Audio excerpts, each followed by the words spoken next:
অগ্নির সাথে অসভ্যতামি করায় উচিত শিক্ষা পেল ম্যান্ডি। সম্পূর্ণ জানতে ভিডিওটিতে একটি লাইক করে দেখতে থাকো। গল্পের শুরুতেই দেখা যায় কথা তো চলে গেছে কলেজে। আজকে কলেজে এত বড় একটা উৎসব, কিন্তু কথা ভাবছে কথার তরফ থেকে তো কেউই আসলো না, কিন্তু সবাই এসেছে সেটা এখনো কথাকে জানায়ও নি।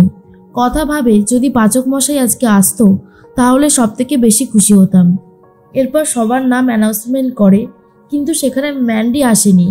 ম্যান্ডির দাদু তখন ভাবে কি ব্যাপার, মান্ডবী কোথায় গেল। এর মধ্যেই কথা ভাবে সত্যি তো আজ এত বড় একটা দিন, ম্যান্ডি গেল কোথায়। ম্যান্ডি তো চলে গেছে চিত্রার কাছে। চিত্রা ম্যান্ডিকে বলতে থাকে কি করতে হবে, আর তখনই ম্যান্ডি বলে আমার খুব ভয় করছে আন্টি। চিত্রা বলে দেখো ভয় করলে কিন্তু করতে পারবে না, আমার মনে হয় সাহসটা রাখাটা খুব দরকার। সাহস রাখলে তবেই হবে, না হলে হবে না। কথা তোমাকে অনেক অপমান করেছে, এইবার অন্তত বদলা নাও, এটাই সেই সময় যখন তুমি বদলা নিতে পারবে। ম্যান্ডি বলে তুমি ঠিকই বলেছ আন্টি, যা করার আমাকে করতেই হবে, হাল ছাড়লে চলবে না। আমাকে কম অপমান তো করেনি ওই গোবর দেবী, এবারে আমি ওকে উচিত শিক্ষা দেবই দেব। এর মধ্যেই কথার হাতে মেডেল দেয় আর সার্টিফিকেটও তুলে দেয়। সবাই মিলে অনেক মজা করতে থাকে। এর মধ্যে ম্যান্ডি চলে গেছে অগ্নির কাছে। অগ্নি তখন বলে ম্যান্ডি তুই এখানে। ম্যান্ডি তখন বলে হ্যাঁ এভি, আমি না এসে থাকতে পারি? তুমি যে এই হোটেলে রয়েছো সেটা আমি জানবো না, এটা কখনো হতে পারে বলো তো? তখনই অগ্নি বুঝতে পারে ম্যান্ডি জেনে গেছে। এরপর ম্যান্ডি বলে তুমি কেন বলো তো গোবর দেবীর জন্য নিজেকে এত কষ্ট দিচ্ছ? প্লিজ এভি আমার কথাটা একবার শোনো। কিন্তু অগ্নি কোনো কথা শুনতেই চায় না আর বলে আমার ভালো লাগছে না, আমি এখানে সবার আড়ালে এসেছি একটু শান্তির খোঁজ করতে, তুই প্লিজ এখান থেকে যা ম্যান্ডি। কিন্তু ম্যান্ডি যেতেই চায় না আর বলে প্লিজ এভি তুমি আমাকে এইভাবে তাড়িয়ে দিও না, আমাকে একটু থাকতে দাও, কেন এরকম করছো? ম্যান্ডির কথা শুনে অগ্নি তো আরও বেশি করে রিয়াক্ট করতে শুরু করে দেয় আর বলে জাস্ট বিরক্ত লাগছে। এর মধ্যেই মান্ডবী বলে আজকে একটা দারুণ মিউজিক্যাল শো আছে, চলো আমরা দেখে আসি। অগ্নির মনে পড়ে যায় এই মিউজিক্যাল শোতে গিয়েই হ্যারির মুখোশটা টেনে খুলে দিয়েছিল অগ্নি, আর তখন বলে না আমি যাব না, আমার যেতে ভালো লাগছে না। ম্যান্ডি তখন বলে কেন, ওই হ্যারির সাথে কথা মিউজিক্যাল শোতে গিয়েছিল বলে তোমার এত রাগ? প্লিজ এভি চলো না, অনেক মজা হবে। কিন্তু এভি তো যেতেই চায় না। অগ্নির সাথে জোরাজোরি করতে থাকে ম্যান্ডি, অগ্নির কাছাকাছি যেতে চায়, কিন্তু অগ্নি বারণ করে আর বলে ম্যান্ডি কি হচ্ছেটা কি, আমি তো বলছি আমি এসব পছন্দ করি না, তাও কেন এইভাবে জোর করছিস, প্লিজ জোর করিস না। ম্যান্ডি তখন আর কোনো কথা বলতে পারে না আর ভাবে এভি আমাকে বারবার অ্যাভয়েড করছে, কিন্তু আমাকেও হাল ছাড়লে হবে না, আমাকে দেখিয়ে দিতে হবে যে আমিও পারি, কথা একা না, আমিও নিয়ে যাবো মিউজিক্যাল শোতে এভিকে। এর মধ্যেই কথার হাতে তো সমস্ত রকমের সার্টিফিকেট মেডেল তুলে দেওয়া হয়। এর মধ্যেই চলে এসেছে কর্তা দাদু।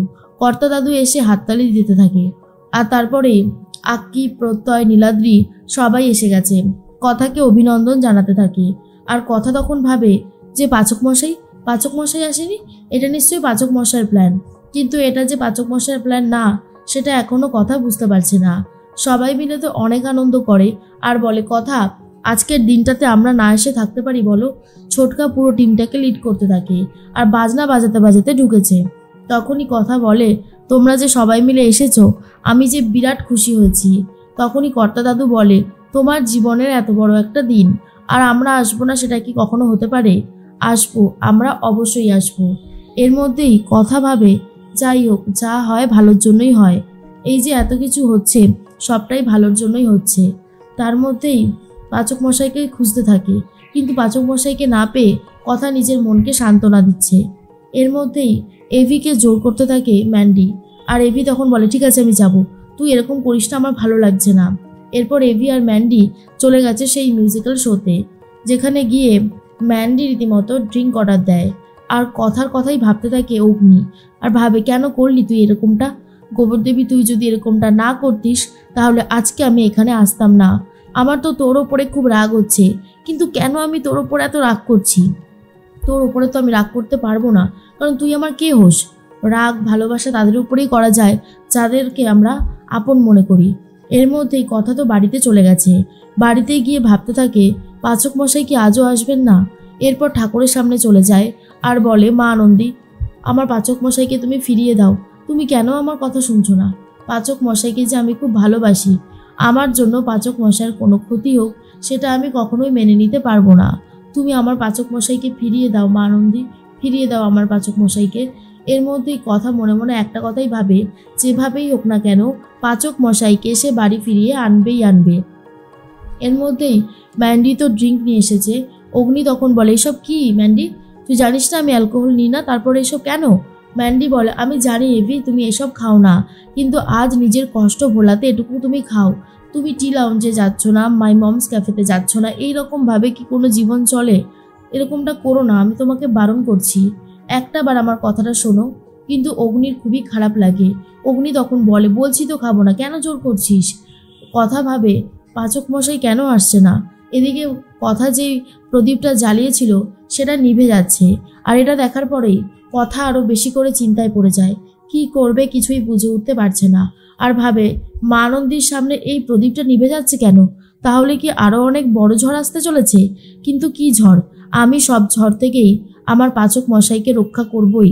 পাচক মশাইয়ের কোনো ক্ষতি হতে আমি দেব না, কিছুতেই না। এর মধ্যেই অগ্নি তখন বলে, আমি বাড়িতে যাব, আমার ভালো লাগছে না। ম্যান্ডি তখন বলে, এভি তুমি তো হোটেলে এসেছিলে কয়েকটা দিন থাকার জন্য, এখনই তুমি চলে গেলে কি করে হবে বলো তো? তুমি এরকমটা করতে পারো না। এভি তখন বলে, আমি তাহলে কি করব, তুই বলে দিবি সবটা। এরপরেই সে ফেভির সাথে অনেকেই দেখা করতে আসে।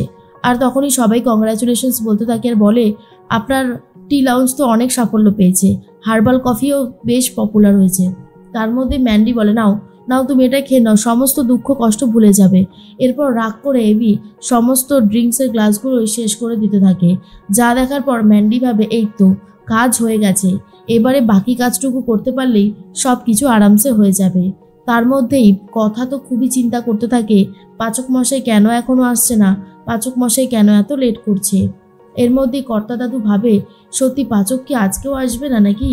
কতদিন যে ওই হোটেলে থাকবে কে জানে। এর মধ্যেই কথা রাত্রিবেলা ঘুমাতেও পারে না। আর অগ্নি তো এতটাই নেশা করেছে যে অগ্নির আর কোনো কিছুর হুঁশই নেই। ম্যান্ডি চলে এসেছে এবিকে নিয়ে হোটেলে। আর তারপরেই ম্যান্ডি একটা গেম খেলতে শুরু করে। ম্যান্ডি ইচ্ছে করে নিজের পোশাকটা মালা খুলে রেখে দেয় এবির বিছানাতে।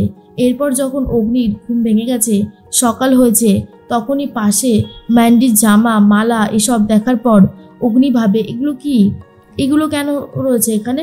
আমি তো কিছুই বুঝতে পারছি না। তাহলে কি অন্য রকমের কিছু হতে চলেছে? না না, এটা হতে পারে না, এটা কোনোভাবেই হতে পারে না।